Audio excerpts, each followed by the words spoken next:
You are not where you're supposed to be because of you. It's all you. You tell yourself lies, reasons. I'm too tired. I need to rest. I'm too hungry. I'm too full. Something else is more important. I don't have time. Lies, lies, lies, lies. Ask yourself, what remarkably stupid things am I doing on a regular basis to absolutely screw up my life? What would happen if you just stopped wasting the opportunities that are in front of you? Because you're not everything you could be, and you know it. If you keep thinking the same thoughts, keep demonstrating the same behaviors, keep living by the same feelings and emotions, your personal reality is going to stay exactly the same. But if you have new thoughts that lead to new choices, that demonstrate new actions, that create new experiences, that cause you to feel differently, you will begin to walk into a new future. I need you to confront you because you're the one holding you up. I need you to look in the mirror and tell you, you are not going to do me like this no more. You're not going to continue to sabotage me. You're not going to keep procrastinating. You're not. You know you should be further in life, but you keep letting you slide.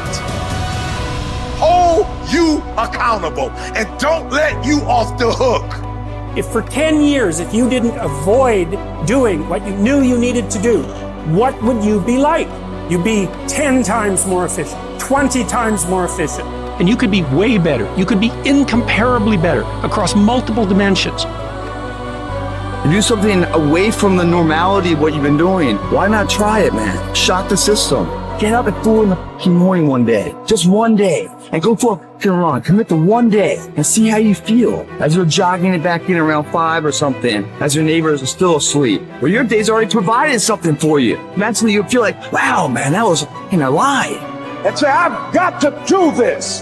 This is my stuff. This is why I showed up. It's not going to be easy. When you want to change, it's not easy. If it were in fact easy, everybody would do it. But if you're serious, you'll go all out. So yes, I'm going to do something about this situation. You do what it is you're supposed to. You're supposed to build something. You're supposed to create something. I don't know how to do it. Learn. The question is not, is it possible for you to be a millionaire? Is it possible for you to have all your dreams become a reality in your lifetime? Yes, it is possible. But the real question is, have you made the decision? Once you make a decision and you go all in and you say, I ain't quitting till I get there. I ain't giving up. I ain't giving in. I'll do whatever it takes to be successful. And when you make that decision, when you look you in the mirror, when you tell yourself that, look, I'm through, I'll do whatever it takes, I guarantee you that's the day your dream begins to happen.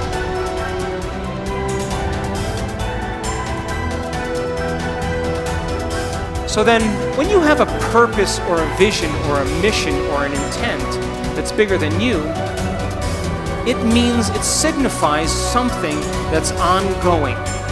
You could have a purpose to go east, and there's never an end to east. You could have a purpose to be healthy. There's always more health to have. You could have a purpose to be wealthy. There's never an end to wealth. You could have a purpose for knowledge, and there's never an end to knowledge. It signifies a direction.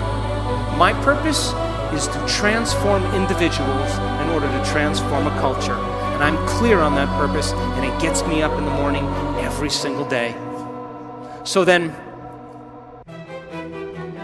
how do you bring a vision from the world of possibility into the world of reality? From thought all the way down into matter. From what we say in quantum physics, from the wave of possibilities all the way down into the particle. From the immaterial, something that doesn't exist yet, into the material. From the world beyond the senses to the world of the senses. How do we do that? Well, it requires then setting up goals in alignment with your purpose. So let's just say you have a purpose to go in a certain direction. Your purpose signifies a direction, but your goals should always be in alignment with your purpose. And people who have goals in alignment with their purpose, Their goals are a natural side effect of them being on purpose. So then what about getting healthy? You may say, okay, I want to lower my heart rate. That's one of my goals. I want to lose, 10 kilos. I want to have more energy. I want to wear a new wardrobe and have a new relationship. This is the short-term goal at the beginning, and the long-term goal is at the end. And as long as you keep making the same choices, demonstrating the same behaviors, reproducing the same experiences, feeling the same way, you'll arrive at all of those goals. What about becoming abundant? You may say you want to be wealthy, and to me it doesn't matter.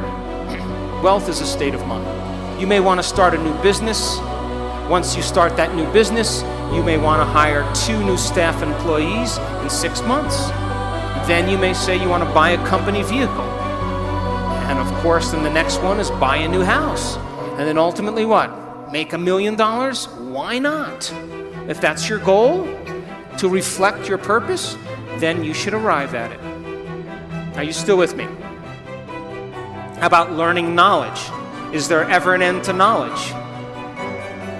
You may want to get an associate's degree. And then you may want to get a bachelor's degree. And then you may want to get a master's degree. You may want to get a doctorate degree.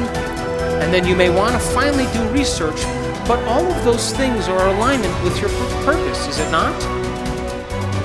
Now, I want you to understand that there is a very specific formula for excellence.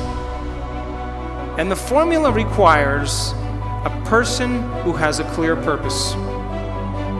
But there are 2 other ingredients that put this together. The first thing is called competence. You know what competence is? Somebody who does something really well. The more competent they are, the better they are at doing something.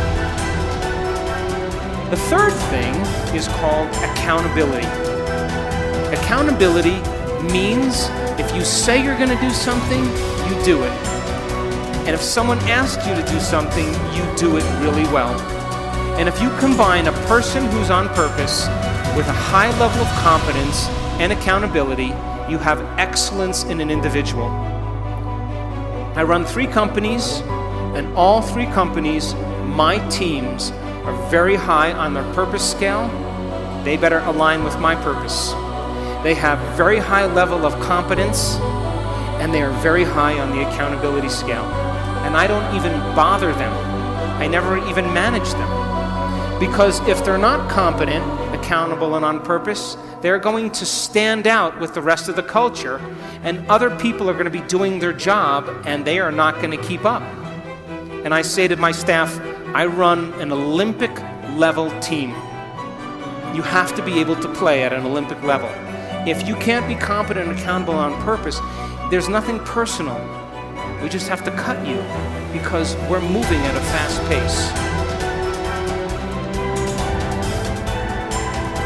Be someone who is cool under pressure. Value serenity instead of outrage. It seems that our culture is moving in the wrong direction here. If you are blessed enough to not be on social media, you might be surprised to learn that the angriest, most passionate public figures are rewarded with the most clicks and biggest audiences. Our culture has begun to confuse passion with substance, reward the loudest and angriest voices, and thus incentivize behavior wholly at odds with stoic wisdom. The number of decibels your voice hits as you scream about how right you are is not necessarily an indicator of how much sense you are making. As a society founded on reason and Western Enlightenment ideals, we must hold ourselves to a higher standard. We have to collectively stop allowing emotion and passion to pass for reason and factual debate. The media's goal is to literally challenge your ability to be still. A tough American intent on improving upon their current self, is not tricked into an emotional reaction by these headlines. You do not write an angry tweet. You do not hurl an insult. You are cool and measured and skeptical. You are curious what the agenda of the journalist might be and what facts or context they might be leaving out. You seek out a different story on the same topic from an opposing view, and you find out that many of the claims made in the original story were convincingly debunked. And just like that, you are a Zen master of stillness and stoicism. I will not quit in the face of danger or pain or self-doubt. I will not justify the easier path before me. I decide that all my actions, not just some matter. Every small task is a contribution toward a higher purpose. Every day is undertaken with a sense of duty to be better than I was yesterday, even in the smallest of ways. I seek out hardship. I do not run from pain, but embrace it, because I derive strength from my suffering. I confront the inevitable trials of life with a smile. I plan to keep my head to be still when chaos overwhelms me. I will tell the story of my failures and hardships as a victor, not a victim. I will be grateful. Millions who have gone before me have suffered too much, fought too hard, and been blessed with far too little for me to squander this life. So I won't. My purpose will be to uphold and protect the spirit of our great republic, knowing that the values we hold dear can be preserved only by a strong people. I will do my part. I will live with fortitude.